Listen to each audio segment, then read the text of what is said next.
रविंद्रनाथ टैगोर, एक कहानी जो आपको बदल देगी।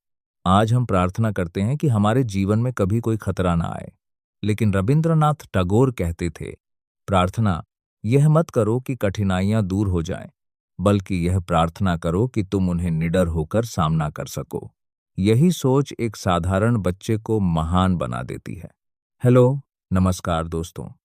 मैं एस राठौर आज कहानी लेकर आया हूं उस महान शख्स गुरुदेव की। यदि कहानी अच्छी लगे तो लाइक, शेयर और चैनल को सब्सक्राइब अवश्य करें। एक अलग सोच वाला बच्चा। 7 मई 1861 कोलकाता के एक समृद्ध परिवार में जन्म हुआ। एक बच्चे का नाम था रविंद्रनाथ। बचपन से ही वह दूसरों से अलग था। स्कूल की 4 दीवारें उसे कैद जैसी लगती थीं। कई स्कूल बदले, लेकिन मन कहीं नहीं लगा। जहां बाकी बच्चे किताबों में खोए रहते, वहीं रविंद्र प्रकृति में खो जाते। पेड़, हवा, आकाश, यही उनके असली शिक्षक थे। उनके पिता देवेंद्रनाथ टैगोर ने उन्हें एक बात सिखाई, खुद को जानो, दुनिया खुद समझ में आ जाएगी। 8 साल की उम्र और पहला चमत्कार। सिर्फ 8 साल की उम्र में उन्होंने अपनी पहली कविता लिखी और 13 साल की उम्र में उनकी रचना प्रकाशित भी हो गई। कौन सोच सकता था कि जिस बच्चे को स्कूल पसंद नहीं था, वही आगे चलकर दुनिया का महान कवि बनेगा। लंदन की यात्रा और खुद की पहचान।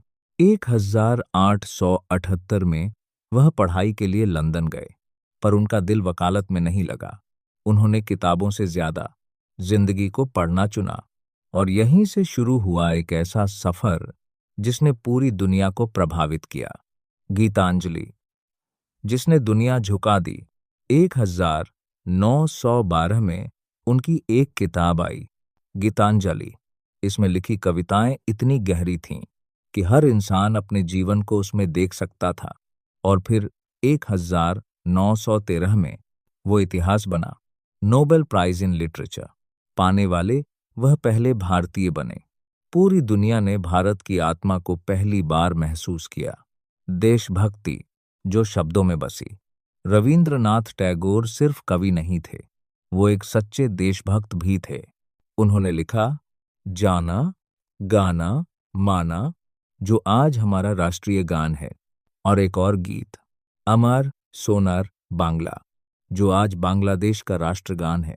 सोचिए, एक इंसान 2 देशों की आत्मा बन गया।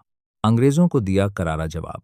1919 जालियनवाला बाग मासकर हुआ।